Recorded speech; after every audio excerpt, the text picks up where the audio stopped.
ગયા હોય ત્યાં વૃત્તિઓ ઉઠતી હોય. માનો કે કોઈ લગ્નમાં ગયા છે, પછી ઘરે આવીને એમ કહી કે ઓલા આમ કરતા હતા, ઓલા આમ કરતા હતા, ઓલા આ વાત કરતા હતા, ઓલા આ વાત કરતા હતા. એટલે એક બબડાટ ચાલુ થઈ ગયા. એટલે મરણમાં ગયા, બીજી પાર્ટીમાં ગયા, આમ આમ આમ મજા આવી હતી, આમ એટલે કોઈને કોઈ પ્રકારની વૃત્તિઓ ચાલતી. વૃત્તિઓ આપણે આપણું ધ્યાન બધે એવું છે કે એમાં વૃત્તિનો શાંતિ થવી એ જરૂર છે. આમ ક્રિયાન્વિત થાય એનો પ્રભાવ આપણા ઉપર એટલો બધો પડી જાય કે આપણે એની ચર્ચા, એને વિચાર, આપણા માટે એનું મૂલ્ય ન હોય તો વિચાર ન કરી. બીજી વ્યક્તિ બોયલું હોય એને આપણે બહુ મોટા માનતા હોય તો એની વેલ્યુ કેટલી બધી થઈ જાય વ્યવહારની અંદર.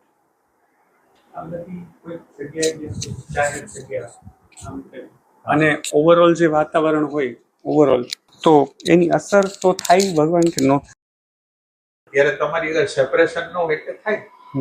ધીરે ધીરે બધી વસ્તુની અસર ધીરે ધીરે તમે જો ખરેખર અભ્યાસ કરો તો ધીરે ધીરે કોઈની અસર નથી.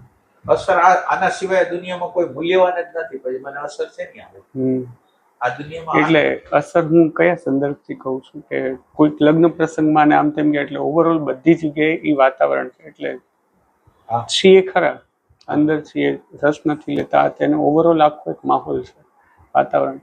અને એ ત્યાંથી ઘરે આવે એટલે અંદર કોઈક ને કોઈક એટલે ચિત્તવૃત્તિ એક શાંત હતી. તમે ગયા, તમે ઇન્વોલ્વ નથી થતા, રસ નથી લેતા, અને ત્યાંથી આવો છો અને માહોલની અસર અંદર ચિત્તવૃત્તિની અંદર ખળભળાટ થઈને પાછી શાંત થાય, એને થોડો સમય થાય એવું થાય. એટલે એની અંદર તમે બારીક ફેરફારો સમજ્યા વગર કરતા રહ્યો કે આપણે રસ નથી લેવો,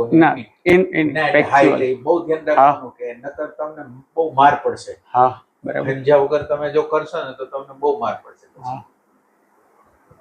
સમજીને બધી વસ્તુને વિથડ્રો થવાનું, કોઈનો અનાદર નથી. મને એક વસ્તુનો અહેસાસ થાય છે ભગવાન કે આમ હું કંઈક સંકલ્પ કરું કે મારે આ નથી કરવું તો એ વસ્તુ મારી ઉપર નોર્મલ સ્ટેટમાં જે હાવી થતી હોય એના કરતાં વધારે હાવી થાય. પણ અંદર ખરેખર એટલે સપોઝ મને કોઈ મિત્ર પાસે જવું નથી ગમતું અને અંદર બેસવું ગમે છે તો ગમે છે, તો એના રેફરન્સથી હું છોડું છું એવું એમ નહીં, પણ મજા આવે છે. અને ક્યારેક એવો સમય છે જે બહાર જવાની મજા આવે છે તો એ છે બરાબર.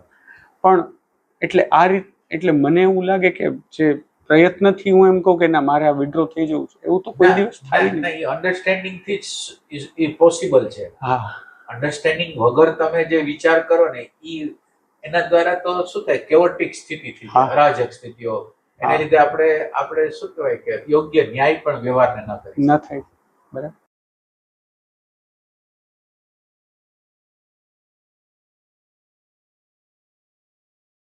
તમે કઈ વસ્તુ એમ સમજાય, એક રિયલાઇઝ થાય છે, સમજાય છે કે બધી જ વસ્તુ છે ને એ બેના સાપેક્ષ જ છે. એટલે આના સાપેક્ષમાં જ આ વસ્તુ, સપોઝ મને બહાર કોઈક વસ્તુમાં બહુ રસ પડે છે, એ અંદર શું છે એની ખબર નથી, એના સાપેક્ષમાં છે.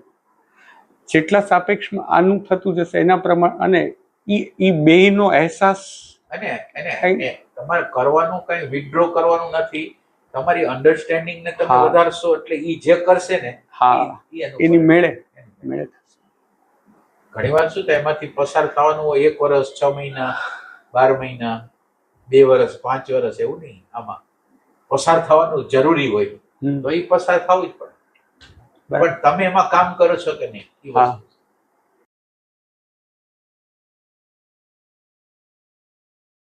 એટલે તમારી ડ્યુટી ઓછી થઈ જાય. તમારી અગર એવા અણુ પરમાણુ ન રહે ને તો તમારી ડ્યુટીઓ સંસારની ઓછી થતી જાય ધીરે ધીરે ધીરે ધીરે ધીરે ધીરે.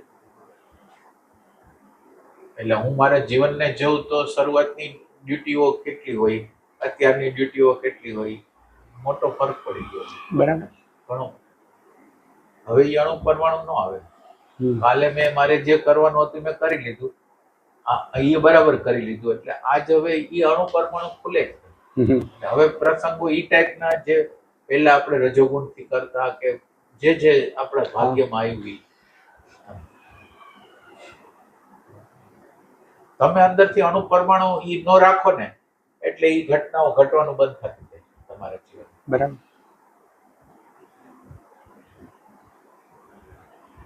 લગ્નને લાયક રાખી, મૃત્યુને લાયક રાખી, વ્યવહારને લાયક રાખી, ત્યાં લગીને આપણને ન્યા જ જવાનું પડશે જ. હવે તમે તમારી અંદરની વેલ્યુ કેવી રીતે ઘટે છે એ તમે જુઓ કે તમને એનું મૂલ્ય કેટલું લાગે છે. કારણ કે સમાજ અને આધ્યાત્મ સંપૂર્ણ રીતે વિરોધાભાસી વસ્તુ છે. સમાજ દમથી પાખંડથી ફોર્માલિટીઓથી હાલતી વસ્તુ અને આપણે શું કહેવાય કમ્પેરિઝનથી બતાવવાની ભાવનાથી ચાલતી હાવ દાંભિક વસ્તુઓ સોસાયટી. હવે એ સોસાયટીના વેલ્યુ લઈને તમે આધ્યાત્મની અંદર ના આવી શકો. એટલે સોસાયટીના વેલ્યુ અને આધ્યાત્મના વેલ્યુ અલગ છે.